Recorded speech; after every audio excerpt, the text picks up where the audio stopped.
Tag TV and Tag Radio. Be seen and heard by both technology users and technology producers throughout the state of Georgia and around the world. Low cost, big benefits, powerhouse online branded video and audio has arrived.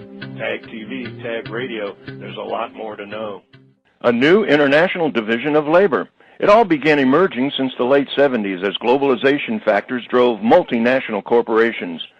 The beginnings of cross-border movements of goods, services, and technology, as well as the rapidly changing ways of thinking about labor and the structure of today's workforce. In worldwide industrialization transforming traditional practices in work and labor?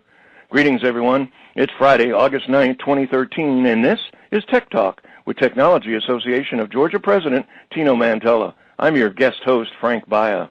The global supply of labor and the ways both employers and workers think about and utilize technology's workforce of tomorrow. Up to the Tech Talk, Prabakaran Murugaian, a leading expert in the overall strategy and vision of creating a global workforce community. Prabha is founder and CEO of TechFetch.com, one of the fastest-growing niche technology job portals in the United States, reaching over 2 million industry professionals. Its proprietary QFetch technology and unstructured data matching software matching jobs with relevant candidates in less than 30 seconds has successfully connected millions of candidates with relevant job opportunities. Prabha brings nearly 15 years of experience in architecting and implementing large-scale data mining systems to the day-to-day operations of IT recruiters. His team has already created a network of over 6,000 IT companies with a reach to over 2.5 million U.S. technology professionals, registering more than 380,000 tech jobs annually. What skills are currently in high demand? In a globally competitive workforce market, how can a candidate increase their chances of being successful? It's from the tips for recent graduates to how IT recruiters find candidates. It's a rare perspective on worldwide transformation of traditional job search and recruitment with industry thought leader and CEO of TechFetch.com, Prabakaran Murugaian. This edition of Tech Talk is brought to you by GlobalSpeak.com, new media consultants, corporate video and audio communications, video and audio production and distribution, live and virtual event production. Tag TV and Tag Radio is a service of GlobalSpeak.com, creatively delivering powerful marketing, video, and audio solutions. Prabha, welcome to Tech Talk. Glad to be here. Jobs. I don't think you can pick up a newspaper, look at cable television, or follow the local news, and it's all about employment, unemployment, and the challenges of the economy. I'm going to guess that skills matter now more than ever. Let's talk about that. What about skills, and which ones are currently in the highest demand? In the technology, every technology field there is a job, and because of upgrades and major skills coming up in every technology. But specifically, what we are seeing is a very high demand is in mobile, cloud, and big data technologies. In addition to that, the UI user experience, which is changing the way that most of the companies are providing the interface. So we are seeing a very, very good high demand on the UI user experience to make the system compatible with the mobile as well as tablets. Now, can a candidate actually impact the decision? I mean, for example, can a candidate do something that would increase their chance of successfully getting an interview, and then a successful interview? And then the other side of it is, what can they do that would damage the prospect of a successful interview? Even though there are a lot of jobs available in very high demand, but most of the jobs are looking for a very, very specific skills. In addition to that, multiple skills. So they want to know the environment, they want to know all other tools. So many times it's very, very difficult to have all the technology skills with expertise in one resume. So it is the candidate's responsibility to explain to the recruiter or the HR manager saying that I have 80% of the skills that you have, but the 20% skills I can learn quickly, or I have done something similar. That has to be the primary responsibility of the candidate to let the recruiter know that some skills are missing, but he is capable of doing it. It should not be in the resume. It should be in the body of the email to get the recruiter's attention. So, that will help them to get the resume picked up with the recruiter. If we are not doing it, it might, trashed out. So. Well, obviously, with technology in every vertical that exists, certainly in the area of job recruiting and workforce solicitation or promotion, I guess, there's so many ways of going about either finding out about a potential employment, or other things would be making people aware of the fact that you're available. Now let's move to the actual searching process. As it relates to job searching, can you actually have an advantage? Are there tips for unemployed tech workers that would help them to have an advantage over others? Yeah, we are seeing two kind of trends because every company they're looking for someone who did the same or similar job before. That is the exact person they are looking for. So that is leaving a lot of people chasing for the job for a long time, especially if you take unemployed people. Our study shows 68% of the unemployed are over 10 years experience. So they have not done retooling themselves to the latest technology. So I would highly encourage people to see the latest technologies, especially open source programming, and learn that and get into the job market. We are also seeing that recent graduates who are coming out of college are also not having enough opportunities. So for them, I would highly encourage them to look for opportunities with startups as well as nonprofit to even do voluntary work to get the environment, understand the real need of the current time. So that may help them to secure and learn a little more recent technologies. Does geography make a difference? I mean, obviously it does, for sure in terms of when you find the job and actually go to work. But, let's say if I were living in the southeast or northeast rather, and didn't necessarily feel the economy was solid, would it be advisable to kind of search out trends or patterns in other geographic areas, or is that just something that gets pretty much unified in terms of the search process overall? In specific to technology, the unemployment is only 3.5%, even though the general unemployment is more than 7%. So I don't see a big problem in geography, but geography also make a little bit play. In the East Coast, if you're specific to New Jersey, New York area, then a lot of financial companies.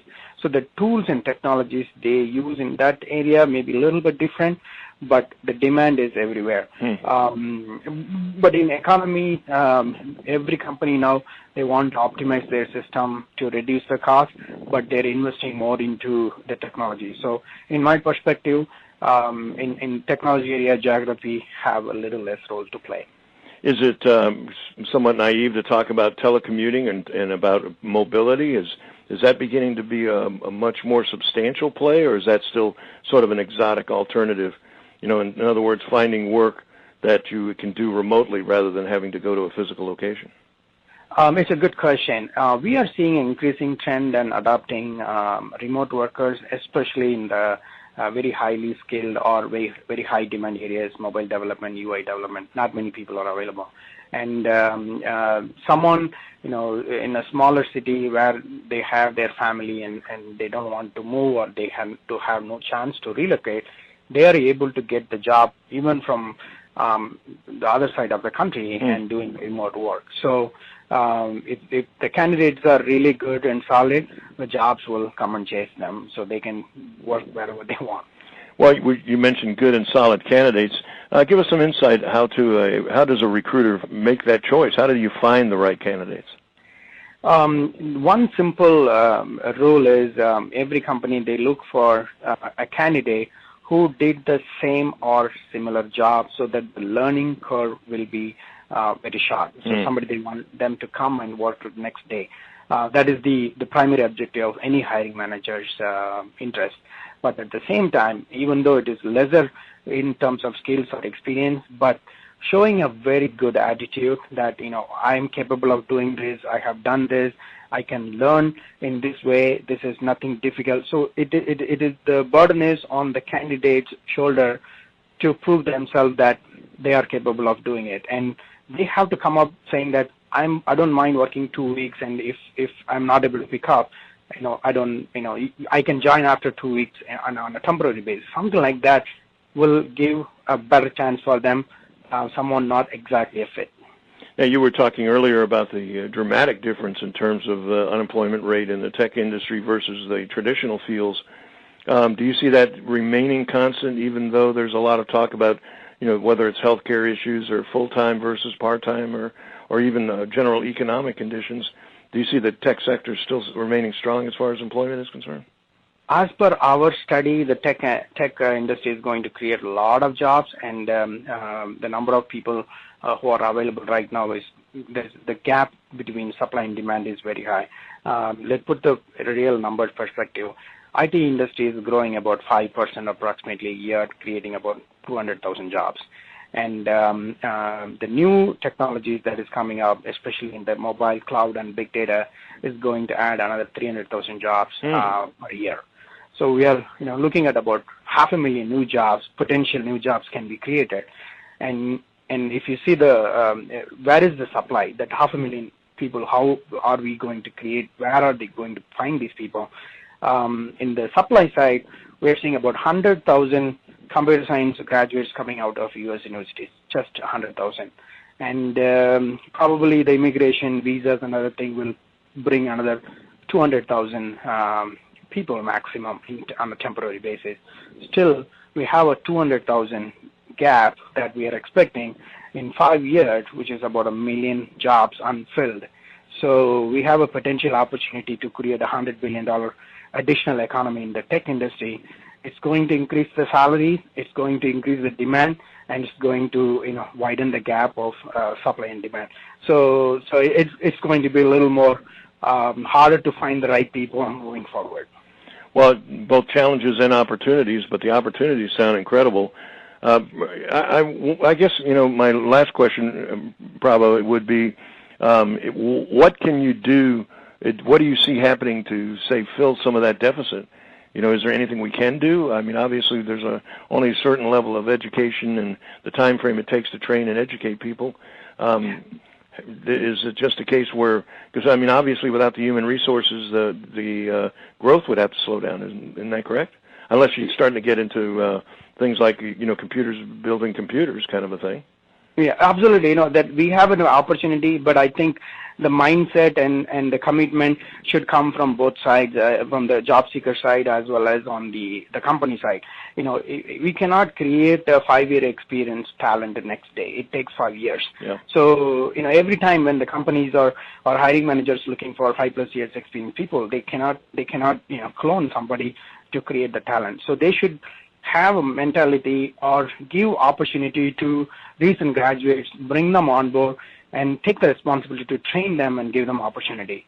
At the same time, the candidates just having a degree may not be enough to secure them a job, so they should take additional responsibility to learn new technologies and reduce the time of training by the companies so that we can bridge the gap. There are enough people in this country who are, STEM is not required to work in the IT field. 76% of the current IT workforce does not have the STEM degree. So, I definitely have biased opinion on the STEM need. But any graduate, even high school graduates can learn the new tools and technologies, which is not hard moving forward. There are a lot of changes, smaller tools are available.